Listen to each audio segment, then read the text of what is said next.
Hallo und herzlich willkommen zu einer neuen Folge Bike Ergonomics, dem Vlog rund um das gesunde und vor allem komfortable Radfahren. Wie sieht der optimale Schuh fürs Radfahren aus? Das erklären wir euch heute.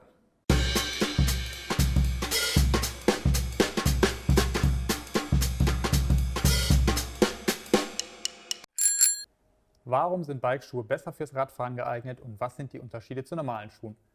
Kim, hallo, herzlich willkommen. Hallo Jan Philipp, hallo zusammen. Ich spiele die Frage direkt zu dir. Vielleicht kannst du uns da ja weiterhelfen. Ja, also man kann natürlich mit jedem Schuh erstmal Rad fahren, aber wenn man länger fährt und auch intensiver, so wie ihr das macht, dann sollte man auch richtige Radschuhe nehmen, denn die sind steifer und sie haben mehr Komfort. Und das ist natürlich, das merkt ihr dann, wenn ihr länger unterwegs seid. Okay, wie wird das genau erreicht, dass sie steifer und vor allem komfortabler sind?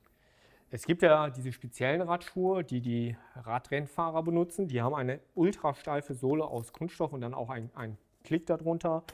Wenn man jetzt einen Radschuh nimmt, die sehen ja oftmals recht normal aus, aber die Sohle ist anders konstruiert. Die Sohle ist steifer, das heißt, die ist hier erstmal biegesteifer und verteilt dann jetzt den Druck von dem Pedal viel besser auf diese große Fläche von dem Schuh. Na guck mal, sieht fast genauso aus wie der Schuh, den ich anhabe, ne? Aber Ja, man sieht's, aber glaub du ich, hast hier schon. gesagt, du hast ja selber gesagt, dass diese Schuhe, dass du manchmal das Pedal sogar durch die Sohle durchmerkst. Ja. Und diese Schuhe haben sozusagen eine bessere Isolation, dass man die Pins oder die Stege des Pedals nicht merkt. Okay, gut. Das heißt, es geht vor allem um die Steifigkeit der Sohle, ja? Steifigkeit ist natürlich auch gut, nicht nur um das Pedal nicht so stark zu spüren oder nicht zu spüren, sondern auch mit der Kraftübertragung. Das können wir so ein bisschen von den Profis lernen. Je steifer die Sohle, umso mehr kann man dann auch richtig Gas geben. Ja. Gut, wir sehen jetzt hier schon, dabei handelt es sich um einen Schuh mit einem klassischen Schnürsystem. Du hast eben schon den Rennradschuh in der Hand gehabt oder den sportlicheren Schuh. Der hat Klettverschlüsse und dann gibt es ja noch das dritte Modell, was jetzt so ein Mix ist zwischen klassischem Schnürsystem und dem Klettverschlusssystem. Wo liegen jetzt die Vorteile? Was ist besser? Ja, Schnürung ist halt klassisch. Die Klettverschlüsse oder moderne Ratschen oder Drehverschlüsse sind halt sehr bequem. Man kann sogar während der Fahrt den Schuh fester oder lockerer stellen. Das ist mit der Schnürung sehr schwierig. Und dieser Klettverschluss hier, der ist so ja, den kann man zusätzlich nutzen, um dann während der Fahrt vielleicht nochmal etwas fester zu ziehen oder lockerer zu machen. Also geht vor allen Dingen um die Bedienbarkeit Ja, während der genau. Fahrt bzw. schnelle Anpassbarkeit des Sitzes. Ja, das ist das eine und das andere ist natürlich auch der Style. Ja.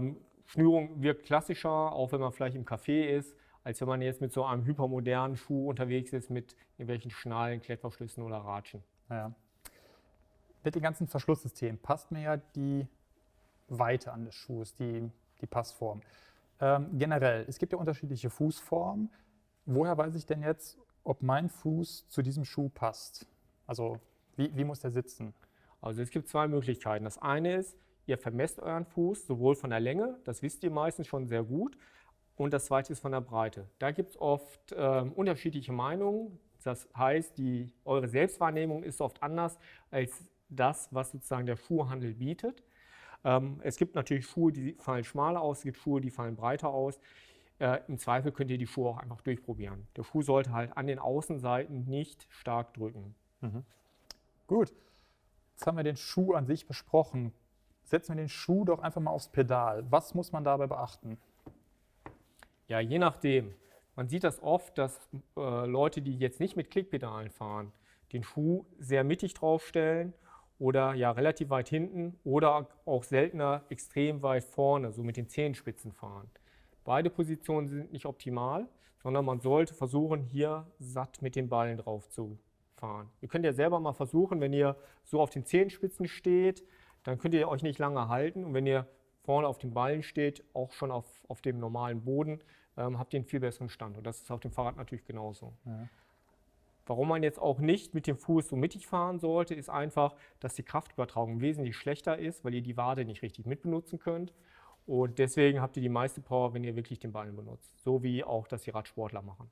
Also es ist wie bei der Sohle, es ist komfortabler und es ist vor allem auch leistungseffizienter. Ja, genau. Man kann einfach leichter fahren mit derselben Kraft, beziehungsweise man kann die Kraft aus der Wade noch nutzen. Und dadurch hat man einfach viel leichter, wenn man zum Beispiel berghoch fährt. Ja. Gut, jetzt habe ich die Vor- und Rückposition des Schuhs auf dem Pedal. Was mache ich denn bezüglich der seitlichen Ausrichtung? Ist es gut, wenn der Fuß parallel zum Rad steht oder kann der Fuß auch ein bisschen nach außen stehen, nach innen stehen? Das hängt so ein bisschen davon ab, wie jetzt eure Position auch ist von euren Füßen, ob die Füße nach innen oder außen stehen und wie eure Beinachse ist. Es gibt verschiedene Beinachsenformen. Wichtig ist am Ende, dass das Knie sozusagen in der Linie von Fuß und Hüfte ist. Dann ist die Belastung optimal und ihr vermeidet Knieschmerzen. Und das ist natürlich auch gut für die Kraftübertragung, weil die Kraft wirklich sauber ins Pedal geht. Wir haben da noch so ein paar Tools liegen. Vielleicht kannst du das nochmal gerade zeigen. Also das hier ist eine große Hilfe, um auch genau diese Position vom Ballen zu finden.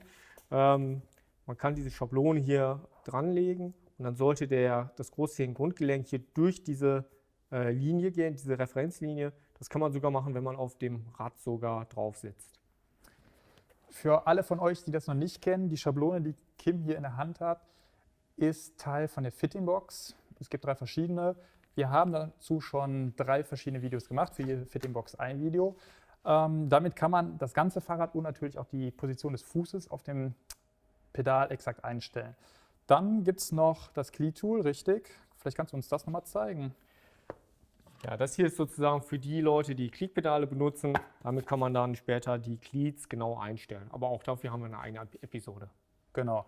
Falls euch das also näher interessiert, falls ihr mit Klickpedalen fahrt oder falls ihr die Position eures Fußes exakt einstellen wollt, empfehlen wir euch, guckt euch, meine ich natürlich, die Videos an, die wir dazu schon gedreht haben. Wir verlinken die euch einfach hier oben. Ja, Kim, weiter geht's. Wir haben den Schuh, wir haben die Position des Schuhs auf dem Pedal. Kommen wir zu den Pedalen. Was muss ich denn da beachten? Muss ich überhaupt was beachten? Also manchmal sind ja verschiedene Pedale am Rad. Also hier ist jetzt so ein Hybridpedal. Auf der einen Seite ein Klicksystem, auf der anderen Seite kann man mit normalen Schuhen fahren. Man sieht aber, dass diese Seite für den normalen Schuh auch sehr klein ist. Manchmal sind auch einfache Pedalen am Fahrrad, ja, die dann auch beide Seiten für normale Schuhe.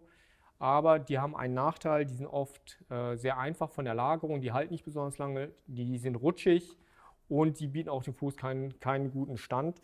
Wenn man das sich mal hier anschaut, man hat hier kaum Fläche, die dann abstützt. Ja, das Schienbein freut sich. Ich spreche da aus Erfahrung. Ja, das kommt dazu. Deswegen größere Pedale sind auf jeden Fall sinnvoll. Man sieht das schon, dass dann hier auch der Schuh besser auf dem Pedal steht. Im besten Fall gibt es hier auch so ein Profil oder so kleine Pins, die dann den Schuh festhalten. Hier sieht man auch nochmal den Vorteil von speziellen Radschuhen. Die haben eine Sohle, sodass diese Pins auch optimal da reinpassen und man den Fuß nicht irgendwie unnatürlich halten muss. Das kann dann wieder zu Kniebeschwerden oder Fußbeschwerden führen. Ja.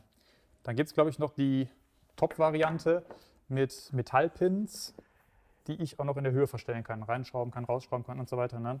Was hat das für einen Vorteil? Das ist natürlich gerade für sportliche Fahrer, die auch mal Offroad gehen, ja, Mountainbiker, E-Mountainbiker, das ist eigentlich optimal. Man kann nicht abrutschen. Das hier ist auch nahezu unzerstörbar, stabile Alukörper, sehr gute Lagerung. Da hat man viele Jahre was von. Okay. Eine Sache kurz vor Schluss. Und zwar, es gibt ja viele Leute, die haben eine spezielle Fußform, einen Spreizfuß, einen Senkfuß oder sowas. Was mache ich denn mit so einer Fehlstellung des Fußes? Kann ich das ignorieren oder muss ich das bei der Auswahl des Schuhs auch beachten?